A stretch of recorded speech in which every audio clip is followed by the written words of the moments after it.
আজকে চলে আসছি আবারও নতুন একটা কাঁথা নিয়ে। আজকে আমি হলুদ কাপড়ের ভিতরে লাল সুতা দিয়ে সেলাই করব। কীরকম হবে জানি না, তবে এই কালারটা আমার অনেক পছন্দের একটা কালার। আসসালামু আলাইকুম, ডালিয়া ছবি চ্যানেলে আপনাদের সবাইকে আবারও একবার স্বাগত জানাই। দূরে এবং কাছে যে যেইখান থেকে আমার আজকের এই ভিডিওটা দেখছেন, আশা করি সবাই অনেক ভালো আছেন। আলহামদুলিল্লাহ, আমিও অনেক ভালো আছি।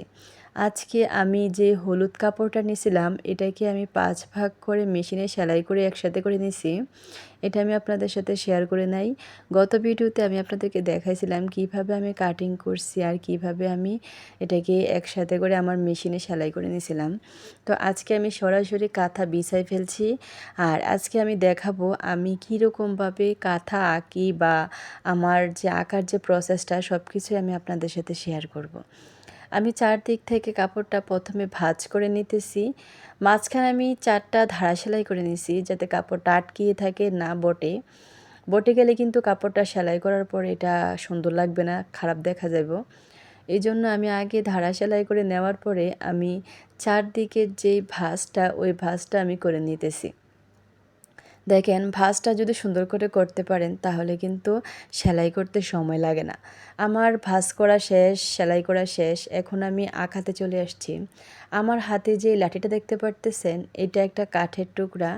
এটা আমরা সবসময় সব কাঁথাতেই এটা দিয়ে আঁকাআঁকি করি, যেহেতু সবসময় আমরা কাঁথা সেলাই করি, সেজন্য আমরা এটা রাইখেই দেই।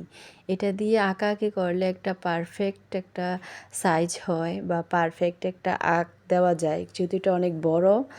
আর সেজন্য আমি প্রথমত কিন্তু যেই কাপড় সেলাই করার যে ফিতা আছে, এই ফিতা দিয়ে পুরাটা কাঁথাকে একসাথে করে মেপে নিছি, যে কতটুক আছে। মেপে নেওয়ার পরে আমি এটাকে প্রথমত চারদিক থেকে আমি 4 কোণা করে ঘর করে নিছি। 4 কোণাতে আমি লতা দিব। তারপরে মাঝখানের যে খালি অংশটা আছে, এই খালি অংশটাতে আমি আবার 4 কোণা থেকে আমি ত্রিকোণ আকৃতির করে ঘরগুলা করব। সেজন্য প্রতিটা ঘরের জন্যই কিন্তু আমি এঁকে দিতেছি, মাপ দিয়ে দিয়ে আমি এটাকে আবার মার্ক করে নিতেছি।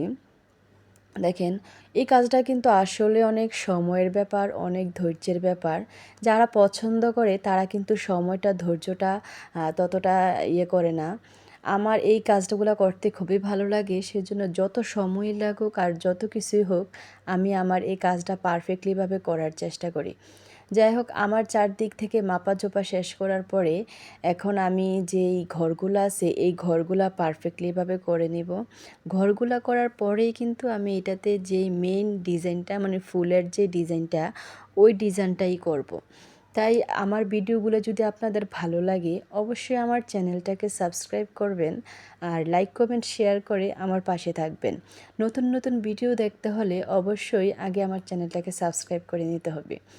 আমি আপনাদেরকে যেই নর্মালি কাঁথাগুলো দেখাই, এগুলো আমি নিজেই আঁকি, নিজেই তৈরি করি। আর সবগুলোই কিন্তু আমার নিজের নিজস্ব ডিজাইন করা। এখন আমি লতা আঁকতেছি। চারদিক থেকে লতা আঁকার পরে আবার মাঝখানে আমি মাছি দিব, একটা করে আরেকটা করে আমি লতা দিব। তো এই ডিজাইনটা আমি এর আগে আর করি নাই, এই প্রথমে এই ডিজাইনটা আমি করতেছি। তারপরও আমি কিন্তু বেশিরভাগ কাঁথা কাগজ কেটে কেটে করি, যেহেতু আমি ততটা ভালো আঁকের ইয়েটা আনতে পারি না, সেই জন্য আমি কাগজ কেটে কেটে করি। এই প্রথমে আমি নিজে খালি হাতেই লতা আঁকতেছি। বলে না, চেষ্টা করলে সব কিছুই সম্ভব হয়, সেজন্য আমি কয়েকবার চেষ্টা করার পরে আমি সাকসেস হয়েছি।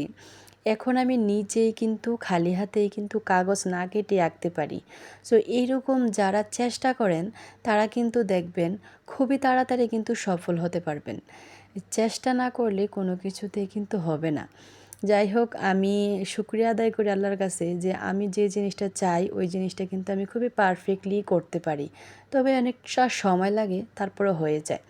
যাই হোক, আজকের যে লতার ডিজাইনটা, এই ডিজাইনটা কীরকম হয়েছে অবশ্যই আমাকে কমেন্টে জানাবেন। আর তারপরেও কাঁথাটা সেলাই করার পরে আমি আপনাদের সাথে শেয়ার করব যে কীরকম হয়েছে। সেই পর্যন্ত কিন্তু আমার ভিডিওগুলো দেখতে হবে। আমার ভিডিওতে অনেক রকমের কাঁথা আছে, অনেক ডিজাইনের কাঁথা আছে, যেগুলো আমি নিজেই আঁকছি। আর কোন কাঁথাটা সুন্দর হয়েছে অবশ্যই কিন্তু কমেন্টে বলবেন। আমার কাঁথাগুলো থাকে না, অবশ্যই আমি সেল করে দেই, রাখি না, নিজের জন্য আমি কাঁথা রাখতে পারি না। এজন্য আমি চিন্তা করছি এই খাতাটা আমি আমার নিজের জন্য রাখবো। নিজের নাম দিয়ে এটা সেলাই করব। সেজন্য আমি পারফেক্টলি আ আঁকতেছি। আর জানি না কতটুকু পারফেক্টলি হয়েছে, তবে আমি চেষ্টা করতেছি আঁকার জন্য। আঁকাআঁকি শেষ করার পরে আমি কিন্তু অলরেডি সেলাই করতে বসে গেছি, দেখতেছেন। আর এইভাবে আমি সেলাই করি, আবার ঘরে বসেও সেলাই করি। বাইরে সেলাই করলে আমি এরকম বড় একটা বল নিয়ে নেই। তাতে কিন্তু ময়লা লাগার সম্ভাবনা থাকে না। সবার সাথে কথা বলাও হয়ে যায়, আবার আমার সেলাই করাও হয়ে যায়। সো সবাইকে ভিডিওটা দেখার জন্য অনেক ধন্যবাদ। আজকে এ পর্যন্তই। পরবর্তী ভিডিও দেখার জন্য আপনাদের সবাইকে আমন্ত্রণ। আসসালামু আলাইকুম।